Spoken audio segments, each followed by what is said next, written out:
얼마 전에요. 더불어민주당 이재명 대표의 선거법 위반 혐의 관련 1심 선고가 나온 이후로 정치권에서 진짜 여야의 날선 공방이 이어지고 있는데 이런 가운데 이재명 대표에게 악재가 하나 더 생겼다면서요, 박성배 변호사님. 검찰이 오늘 이른바 경기도 법인카드 유용 의혹 관련해 이재명 대표를 업무상 배임 혐의로 불구속 기소했습니다. 뿐만 아니라 전 경기도 비서실장, 전 경기도 5급 공무원 배모 씨도 불구속 기소했고, 다만 배우자 김혜경 씨는 기소유예 처분했습니다. 검찰은 이 대표 가족의 사적 소비를 위한 예산 유용에 경기도 비서실 의전팀 공무원들이 조직적으로 동원된 사건이라고 규정하고 나섰는데 혐의는 크게 5가지입니다. 경기도 관용차 사적 사용, 법인카드로 일부 식사 대금 등을 지출한 혐의, 나아가서 경기도 예산으로 샌드위치 구입 대금, 과일 구입 대금, 세탁비 지출 대금 등 총 5가지로 그 혐의가 나뉠 수 있습니다. 이 중에 경기도 관용차 사적 사용 부분 더 구체적으로 살펴보면 경기도의 관용차를 이재명 대표 자택 주차장에 세워두고 주로 김혜경 씨 일정을 챙기는 사모님 팀이 이 차량을 수시로 운행해 온 것으로 검찰은 파악하고 있습니다. 사실 이재명 대표의 경우에는 총 4개 재판이 진행 중입니다. 이 선거법 위반으로 지난 15일 1심이 선고됐었고 위증교사로 오는 25일 1심 선고가 예정입니다. 뿐만 아니라 대장동, 위례, 백현동, 성남 FC 사건으로 현재 1심이 진행 중이고 대북 송금 사건으로 1심 공판 준비 절차가 진행 중입니다. 여기에 오늘 업무상 배임 혐의로 추가 기소됨으로써 이재명 대표는 총 5개의 재판을 진행해야 하는 상황에 이르렀습니다. 지금 보세요. 이 화면 좀 잠깐 보세요. 이 그래픽만 봐도 최진영 변호사님. 이재명 대표와 관련된 재판이 이 화면 한 장에 그래픽으로 꽉 채우기도 지금 힘들 정도로 공간이 없을 정도로 지금 기존에는 재판이 4개였는데 오늘 재판이 하나 더해졌어요. 그러면 총 5개의 재판을 준비하게 된다면 이거 진짜 부담이 커질 수밖에 없겠다 이런 생각도 들어요. 변호사보다 더 바쁠 것 같습니다. 네, 사실 지난 대선 이후에 소탐대실이라는 사자성어가 유행이 됐었습니다. 소고기를 탐하다가 대통령을 놓쳤다. 실질적으로 이번 그 소탐대실이라고 얘기했던 이른바 경기도 법인카드 사적 유용 사건, 쉽게 말하면은 세금을 횡령했다라는 것으로 지금 조사를 받았고, 그 부분과 관련해서 지난 그 주 목요일이었습니까? 김혜경 여사가 지난 그 민주당 내의 대선 당내 경선 과정에서 민주당 국회의원 사모님들에게 이 그 경기도 법인카드로 그 식사를 제공했다는 혐의로 해서 150만 원 선고를 받았었는데 그 당시만 해도 아니 10만 원 받은 것 가지고 그것 가지고 기소를 했느냐라고 했는데 그거는 예고편에 불과했던 것이고 바로 오늘이 몸통 아니었겠습니까? 결국 그분과 관련해서 1억 600여만 원에 대한 그 법인카드 유용과 관련해서 이번에 재판에 넘겨졌는데 그 내용도 지금 보면은 뭐 관용차 사적 유용부터 비롯해서 과일, 뭐 샌드위치, 또 소고기, 뭐 스시 이런 부분이 많이 나오는데 민주당 입장에서는 아니 이걸 가지고 뭐라고 왜 얘기하나 하지만 실질적으로 지난 그 박근혜 정부 때 어떤 일이 있었냐면은 KBS의 이사였던 강규영 국민대 교수 같은 경우에는 법인카드로 1,500원어치의 그 김밥을 하나 먹었다는 그걸 해가지고 엄청난 어떤 논란이 있었습니다. 그거에 대비하면 이건 장기간에 걸쳐서 거의 상습적으로 세금 카드를 유용했다란다 하면은 이것을 정치적으로만 볼 것이 아니고 과연 이 시간 우리가 내는 국민의 세금으로서 공복이 누군가가 장기적으로 이런 식으로 그 개인적으로 유용을 했다고 하면은 그에 대한 법적 비난, 도덕적 비난이 높을 수밖에 없다는 그렇다는 점에서 이것은 정치적인 사건이 아니고 오히려 선출직 공무원에 대한 따가운 이 사법적인 제재다 이런 취지로 본다고 하면은 물론 아직까지 1심이 유죄 확정되지 않았기 때문에 무죄가 추정되지만 그 과정에서 지금 나오고 있는 것이 과연 국민의 눈높이에 맞는 것인지 21세기 눈높이에 맞는 것인지에 대해서는 반드시 사법적인 절차를 통해서 검증돼야 되는 것이 아닌가 생각을 합니다.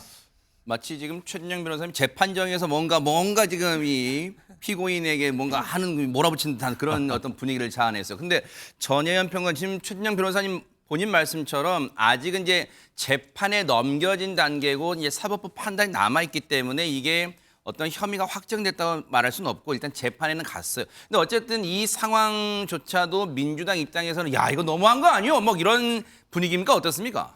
예, 민주당뿐만 아니라 많은 국민들이 현재 정부에서 야당 대표와 그 가족들에 대한 검찰의 수사 방식 또 계속 기소하는 것을 보면서 과연 공정하다고 생각하실까 이런 생각이 듭니다.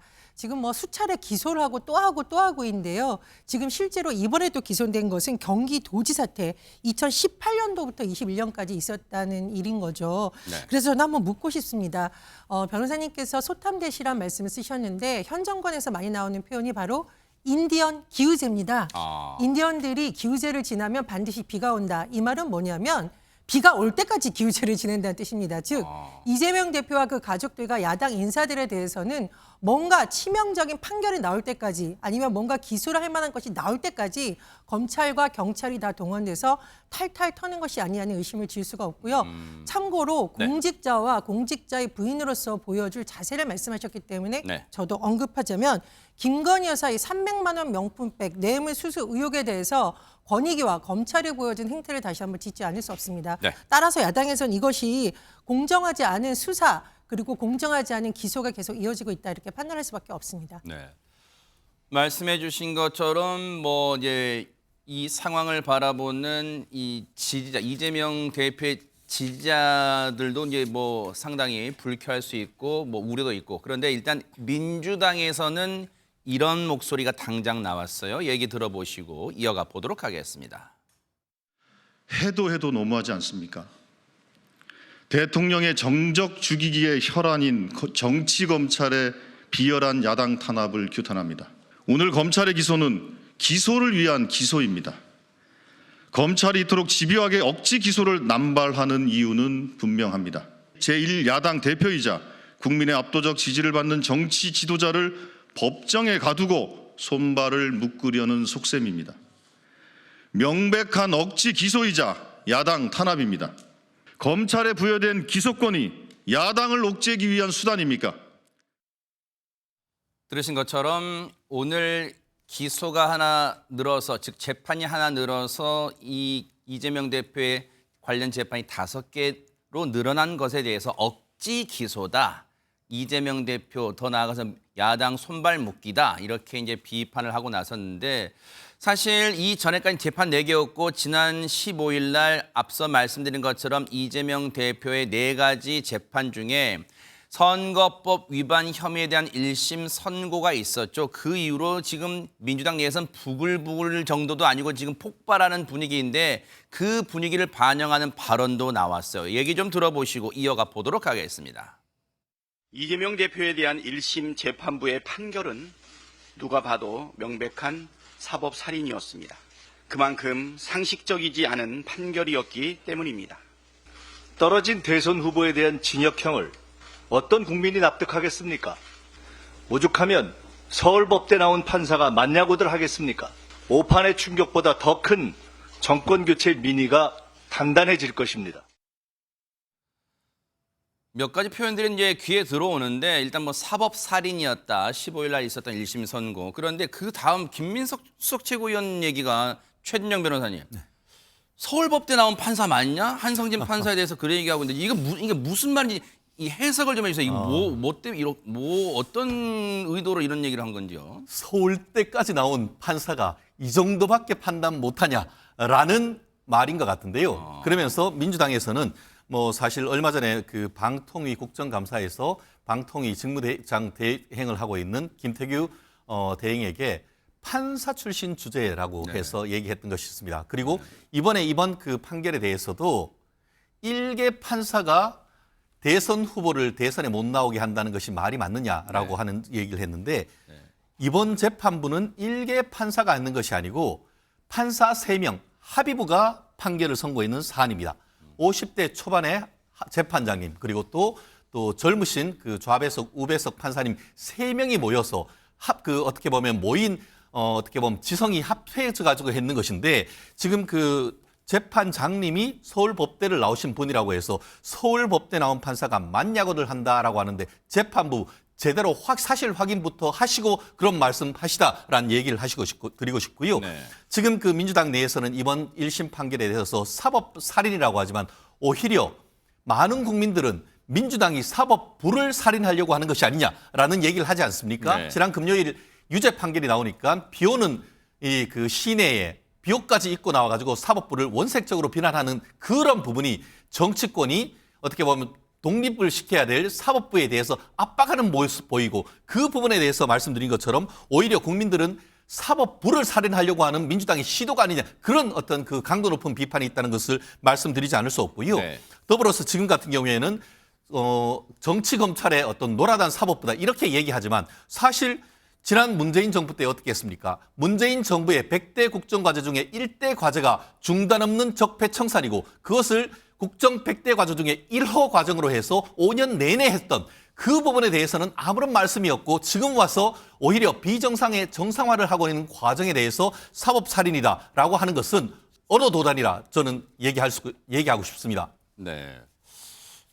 역시나 재판정에 좀 오는 듯한 착각을 지금 불러일으키고 있어요. 전혜연 평론가님, 일단은 뭐 서울법대 나온 판사 마냥 물론 지금 민주당의 어떤 울분 지금 그리고 어떤 이런 감정을 그대로 이제 보여주는 것 같은데 그럼에도 혹시라도 이게 뭔가 사법부에 대한 이른바 요즘 많이 나오는 표현으로 겁박으로 비춰질 가능성 그런 역풍 가능성은 없어요. 어떻습니까? 예, 사법부, 입법부, 행정부, 상권 분립, 헌법 정신을 민주당은 존중합니다. 다만 이번 판결은 제가 알기로 상당수 법조인들도 예상에 비해서 너무 무겁다라는 반응이 나고 있기 때문에 아마 이건 정말 너무 예상 밖이고 국민들 대다수가 보기에도 받아들이기 어렵다라는 것을 좀 감정적으로 표시한 것 같습니다. 네. 민주당은 사법부를 존중합니다. 다만 사법부가 내리신 판결의 내용이 네. 받아들이기 어렵다 이런 것은 정치적으로 충분히 해석 가능하다고 생각을 하고요.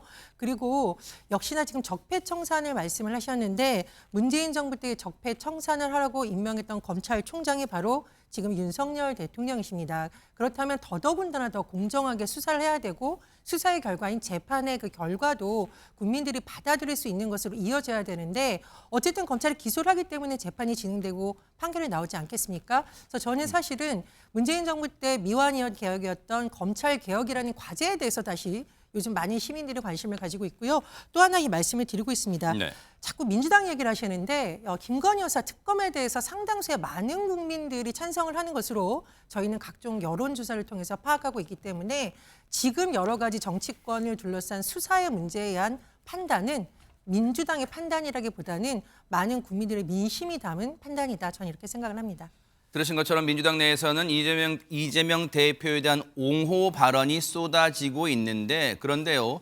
옹호를 넘어서 과잉 충성 경쟁 아니냐 이런 지적이 나오는 얘기가 나왔다면서요. 이담 아나운서. 네, 민주당의 한 의원이 SNS에 올린 글과 사진 때문에 과한 충성심 아니냐 이런 얘기가 좀 나오고 있는 그래요? 건데요. 그 글 속에 등장한 표현이 있습니다. 신의 종, 신의 사제라는 겁니다. 어허. 이게 어떤 내용인지 설명을 좀 드릴게요. 네. 일단 글을 올린 사람은 이해식 더불어민주당 의원, 이해식 당대표 비서실장입니다. 네. 지금 보시는 것처럼 더 훌륭한 인간이 되고자 노력을 기울이는 이러한 사람이야말로 신의 사제요. 신의 종이다라고 되어 있는데요. 이 글은 마르쿠스 아우렐리우스라는 로마 황제 철학자가 전쟁터에서 쓴 글입니다. 그리고 이 글과 함께 지금 옆에 보시는 사진처럼 이재명 대표가 연설하는 빗속에서 연설하는 사진과 또 영화 글래디에이터 2에 있는 검투사의 사진까지 같이 공유를 했습니다. 저 위에 연설 사진이 지난주 엊그제 토요일 날 그거예요? 네, 그런 것 같습니다. 네네. 그렇다 보니까 재판을 받고 있는 이재명 대표가 마치 전쟁터에서 싸우는 검투사와 같고 또 신의 사제, 신의 종이다라고 좀 해석이 많이 된 겁니다. 그러면서 이게 과한 충성심 아니냐라는 해석이 있다는 건데요. 네. 이렇게 되자 이해식 의원이 또다시 해명을 했습니다. 뭐라고요? 나는 이재명 대표를 신의 사제, 신의 종이라고 말한 적이 없다라고 이야기를 한 겁니다. 그 명상록의 글귀를 인용했을 뿐이다라면서요. 이 대표도 하지 않은 말로 유죄 판결을 받았는데 나 또한 하지 않은 말로 비난을 받나 보다라고 이야기를 했습니다. 아니 이거는 글쎄 어떻게 봐야 되나. 똑하니 이재명 대표 사진 빗속 연설 사진 해놨잖아요. 그 밑에 글래디에이터 2 영화 사진. 근데 글쎄 아니라고 하니까. 그런데 이런 상황을 놓고 국민의힘에서는 이런 얘기가 나오고 있대요. 한번 들어보시고 이어가 보도록 하겠습니다. 극단적으로 몰려다니면서 판사 겁박이라는 사법 방해를 하는 것은 중형을 받겠다는 자해행위에 가깝다라는 말씀을 드립니다. 민주당의 이재명 대표 방탄 행태가 이제 신의 사제, 신의 종을 운운하는 등 이재명 신격화 수준까지 이르렀습니다. 이해할 수 없는 일련의 방탄 행태들은 11월 25일 위정교사 1심 선고를 앞두고 집단적으로 벌이는 사법부 급박의 종합세트라고 생각합니다. 민주당은 이재명 대표의 일극체제, 차르체제라고 저는 보고 있거든요. 이재명 대표가 모든 걸 다 장악을 했어요. 이 상황에서 이재명 대표를 비호하는 발언을 하지 않으면은 저는 정치인으로서 살아남기가 어렵다. 그렇기 때문에 많은 민주당 의원들이 양심에 반해서 그렇게 이재명 대표를 적극 옹호하는 발언을 하는 것이 아닌가. 최진영 변호사님 보시기는 어떻습니까? 네. 그렇습니다. 네. 사실 그 더불어민주당 지명직 최고위원 강민구 최고위원님은 한때 민주당 최고위원회에서 더불어민주당의 아버지는 이재명 대표님이시다라고 얘기했는데 알고 봤더니만 그 강민구 최고위원님이 이재명 대표하고 동갑이시더라고요. 그래서 한때 동갑이 갑자기 어떻게 아버지가 되느냐 이런 얘기도 있었었는데 이제는 민주당의 아버지를 넘어서 민주당의 거의 신격화되는 그런 수준에 이른 것이 아닌가 생각을 합니다. 제가 법조인이다 보니까 헌법 20조를 찾아왔습니다. 네. 헌법 20조 1항은 모든 국민은 종교의 자유를 가진다고 되어 있습니다. 네. 근데 2항에는 국교는 인정되지 아니하고 정치와 종교는 분리된다라고 되어 있습니다. 물론 마르쿠스 아우렐리우스의 수상록에 있는 귀한 문구를 쓸 수가 있습니다. 그렇지만 글래디에이터와의 사진과 그리고 이재명 대표의 정말 비 맞으면서 이 촛불 들고 있는 사진을 같이 올리는데 거기에 주어가 없다고 해서 내가 언제 그 해당 사제를 이재명이라고 했냐라고 얘기하신다고 하면은 그거는 국민을 바보로 얘기하는 건 아니겠습니까? 그렇기 때문에 이 부분에 있어서 국민의힘의 지지자 입장에서는 화이팅 이해식 대변인이라고 할 수밖에 없는 것이죠. 이재명 대표는 뭐 이제 뭐 바쁜 가운데서도 혹시 뭐 언론 보도를 볼 겨를이 있을지 모르겠습니다만 이해식 의원이 이런 글을 SNS에 올린 거를 전혜연 평론가님 보셨을까요? 이재명 대표는 어떻습니까? 글쎄요. 사실 이재명 대표는 계속 국회는 민생 행보를 해야 된다는 입장입니다. 그래서 일일이 입장을 내지 않고 계속 민생 관련된 행보를 하고 있고요. 특히나 먹고 사는 문제, 먹사니즘과 기본사회 이건 당의 강령에 들어가 있고 또 이 대표가 주장하는 바이기 때문에 민주당은 꾸준히 민생을 챙기고 있습니다. 여당 입장에서 민주당을 비판할 수는 있는데요. 지금 김건희 여사를 둘러싼 여러 가지 의혹에 대해서 제대로 해명을 하지 않고 야당 대표 물어뜯기에 너무 몰두하시는 것 같아 좀 안타깝고요. 네. 이해식 의원님의 글은 제가 좀 원문을 찬찬히 봤습니다. 네. 그런데 그 영화 글래디에이터의 투 주인공은 바로 이 글귀를 이용한 마르쿠스 아우렐리우스의 손자입니다. 네. 그리고 저도 이 영화를 처음부터 끝까지 다 봤는데요. 이 글래디에이터가 마르쿠스 아우렐리우스라든가 여러 선인들의 문구를 여러 번 언급하는데 사실 그거는 저는 저 같은 경우에도 어떤 특정 정치인이라기보다는 정치인으로서 살아가고 있는 저도 굉장히 적는 구절이 많았습니다. 네. 그래서 그런 차원에서 쓴 것이 아닌가 생각이 들고요. 네. 저도 페이스북에 이순신 장군 사진을 올렸거든요. 네. 그건 뭐냐면 지금 많은 우리 민주당 당원들과 국민들이 김건희 특검 서명 운동을 받고 있는데 네. 그 과정을 마치 12척의 배가 있지만 그래도 우리는 끝까지 싸워야 된다라는 의지를 표명한 이순신 장군처럼 우리가 야당이 끝까지 나아가자는 건데 순간 야 이것도 야당에서 이재명 대표를 이순신에 비유하나? 이렇게 물어뜯는 게 아닐까 싶습니다. 좀 글의 맥락을 천천히 다 보신다면 또 다르게 해석할 여지가 많다라고 저는 생각을 합니다. 그래요. 네.